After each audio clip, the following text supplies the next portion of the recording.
Sometimes when you are seeking truth daily, you come across things that are very humorous, as we see many people calling Joe Biden the president-elect.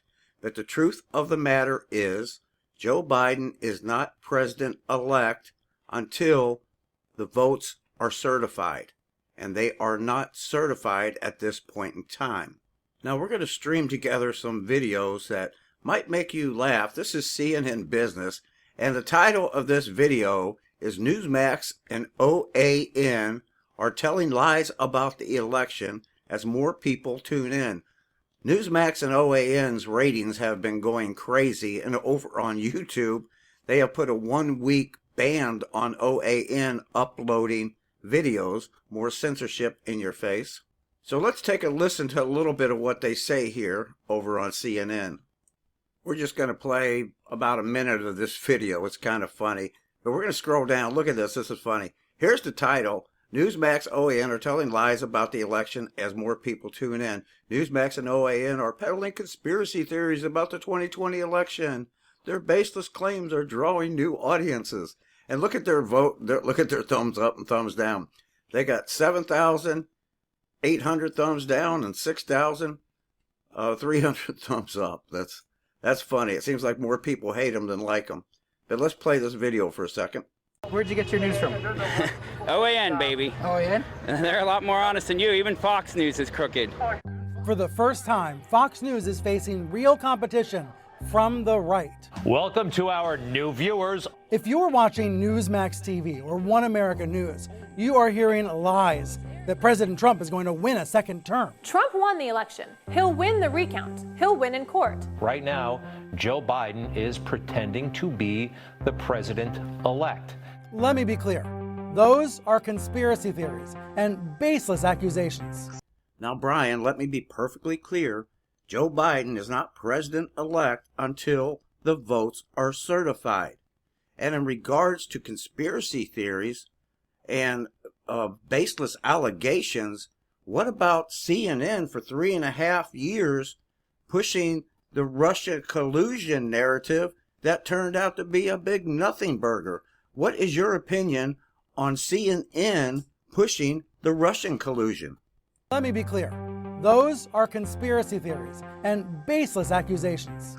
Now, before we get into the report from CNN in regards to voting fraud due to electronic voting machines from 2006, back when they actually used to do the true news, and this is Lou Dobbs. Lou Dobbs left CNN in 2009. Let's listen to why he left CNN in 2009. It's understandable. Look, Time Warner is a great big media enterprise. They thought it was fun when I was criticizing George W. Bush, the management of CNN. And by the way, I was persona non grata. I was blackballed at the Bush White House. Then suddenly when I criticized President Obama, which Fox had made a habit out of fair and balance, CNN had a different view. There's Bush, and there's Obama. So it was very difficult, I'm sure, for them. I think they were getting calls almost daily from the Obama White House as I criticized a host of the policies that he put forward. By the way, I have yet to criticize him as strongly, as passionately as I did Bush, in my opinion. But that was where it was, and that's all good.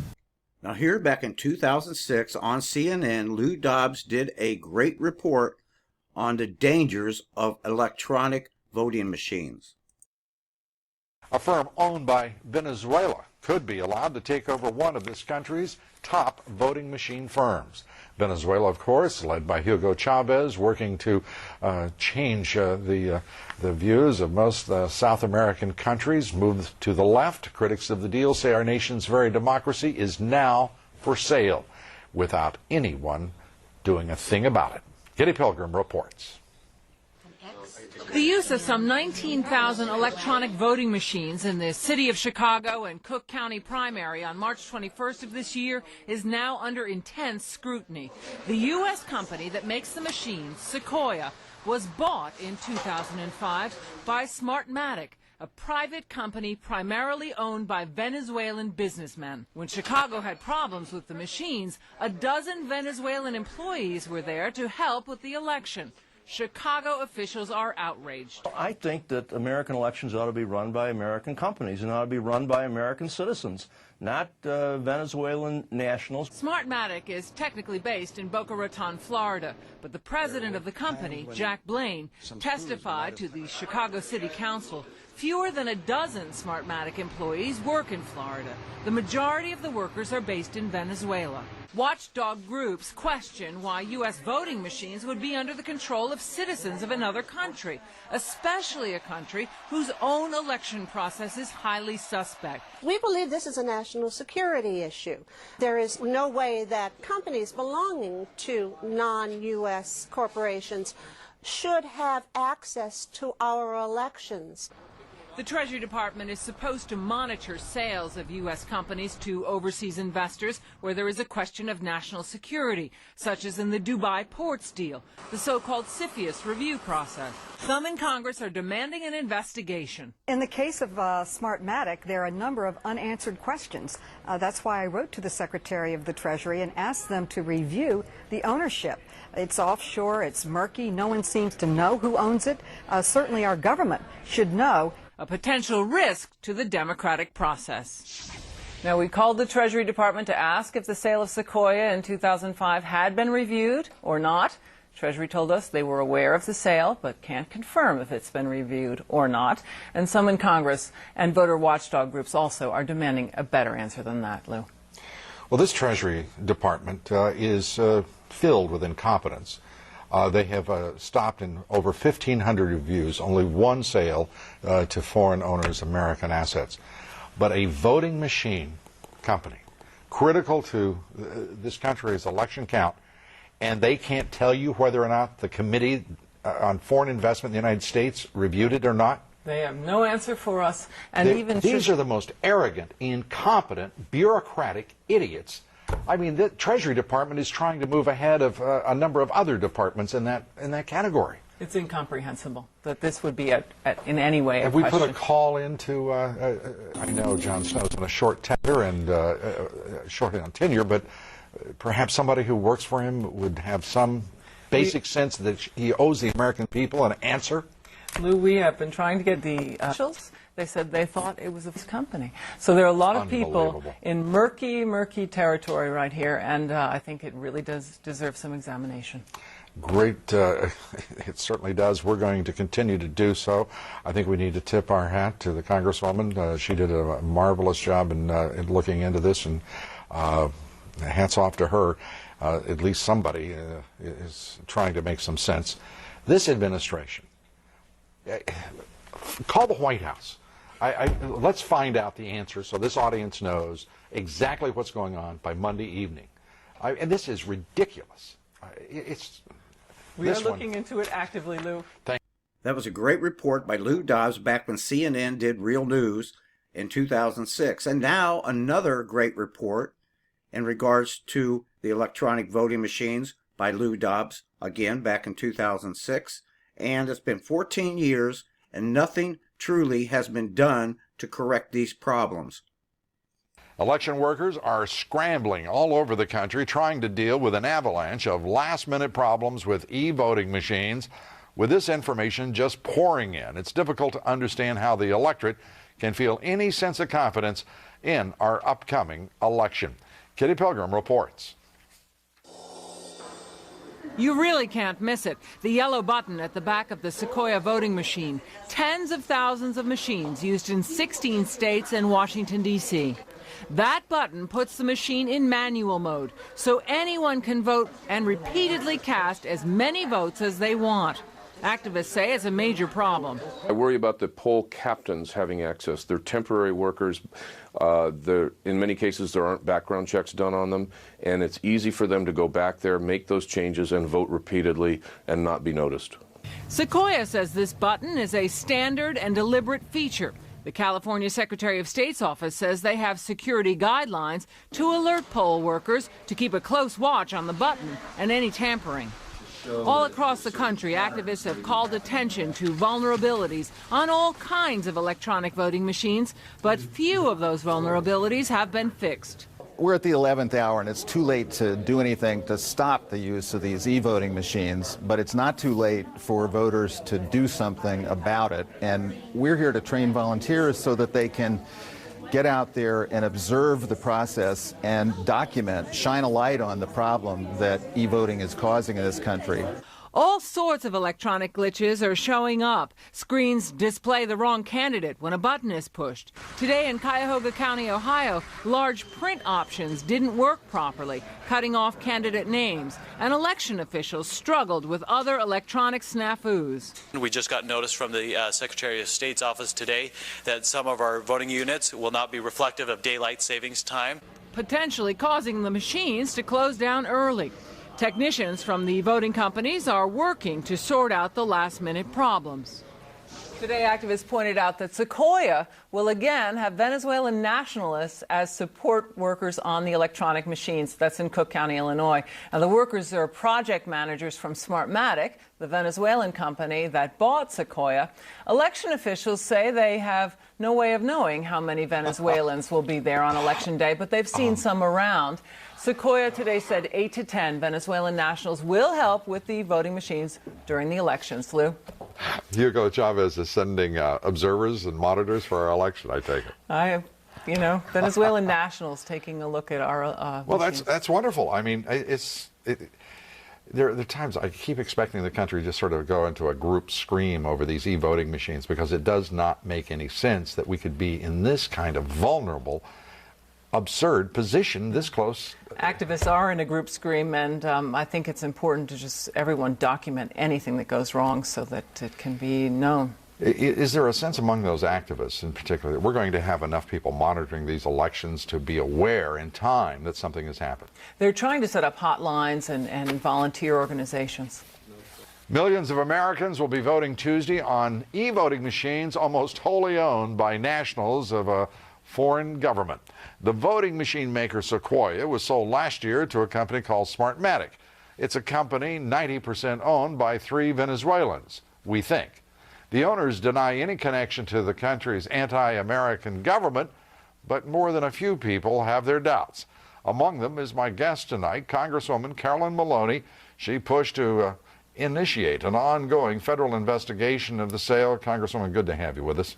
Well, I'm delighted to be here. Thank you for having me. Let's start with Kitty Pilgrim's report tonight, that we have machines out there in 16 states and Washington, D.C., Sequoia, Smartmatic, the Venezuelan company, in which someone can push a button and vote as many times as they want to. What in the world is going on? Lou, this story just keeps getting worse and worse. Big yellow buttons on machines that allow people to vote as many times as they want. We've always heard about people trying to steal elections or game elections, but it seems like the technology is allowing it to go to an even higher level. Then she reports that more Venezuelan technicians are coming in to run the machines. So my question is, why can't Americans conduct their own elections? Why can't Americans be the technicians that look at our voting machines? Why can't we have standards and an independent review that makes sure that these voting machines are accurate? Could these be more jobs that President Bush says that Americans simply won't do? I think every American would be very proud to be part of supporting honest elections in our country. The Help America Vote Act, the law, the billions of dollars put forward 4 years ago, we get to this stage today. And I'm sitting here, frankly, tonight, I'm laughing because, as a friend of mine says, when you cross the penumbra of the absurd, there's only one thing to do, and that is to laugh. But I mean, this is scary, what the potential disaster that we're facing here, isn't it? I agree. In its election season, I don't usually quote former President Ronald Reagan. He used to say, trust but verify. Right. And what we're seeing in our election process is very little audits. There's no oversight. There's no accountability. We can get a paper trail when we buy a cup of coffee in the morning, but we can't get a paper trail on our votes with our voting machines. This is outrageous. I think that we should have standards, an independent panel to review these machines, and certainly we should not have big yellow buttons that allow someone to vote as many times as they want. It's truly scary. The contested presidential election of 2000, these e-voting machines, which some people thought might be helpful rather than a potential disaster initially, we're headed to a point where the electoral system is being laid bare for all to examine. And first and foremost amongst them are the e-voting machines that are unreliable, can be manipulated, and frankly, elections stolen. But we have also the issue of not knowing who is registered to vote. In New York, 77,000 dead people registered to vote. We have all sorts of issues surrounding this election. Do both parties have enough people involved in monitoring themselves to assure an honest election? Well, we certainly need to do much more. There's no question about it. But everyone should vote, because if you don't vote, your vote's not going to be counted. Right. But as Kitty pointed out, that everyone should report if they see anything that they feel is not accurate or accountable. And we're moving forward, but your series, and I congratulate you on it, has really pointed out many things that we need to do in government to make the system more secure. The more I study it, the more questions I have, and your report tonight, or rather Kitty's, was truly astonishing. Right. More technicians are being sent in from Venezuela? Why? Why can't Americans conduct American elections? I think that is a wonderful question, but I have that question about so many jobs in this country. I want to congratulate you, too, for taking the lead and calling upon CFIUS, the Committee on Foreign Investment in the United States, the Treasury arm, to investigate this sale. And without you, that would have gone all but unnoticed. So congratulations to you, and keep up the good work. Thank you very much, Congresswoman. Well, thank you very much, Lou. So there you have it, folks. Back when CNN did real reporting and did good investigations into electronic voting machines. If you'd like to come over here to YouTube, I've got a channel over there called John919. That's my birthday, September 19th, 1961. You can also look into that, because it's kind of interesting that was the Betty and Barney Hill alien abduction that took place on that day. It was also the day that they announced the Kennedy Space Center, where they were going to launch to land people on the moon. They announced that on September 19th, 1961. So I'll put a link to my YouTube channel in the description up above. And also, if you're on YouTube, on Vigilant Time News, which is a new channel I started up, I'll put a link to John 919 down below in the description. Also, I've got a friend over on YouTube. His name is Circuses, and he really digs into this voting fraud. And I'll put a link to his YouTube channel also in the description. Thank you for watching. And remember, seek the truth daily. The truth will find you seeking. Prove all things with a pro-love heart to all. May the grace of our Lord and Savior, Jesus Christ, be with you always.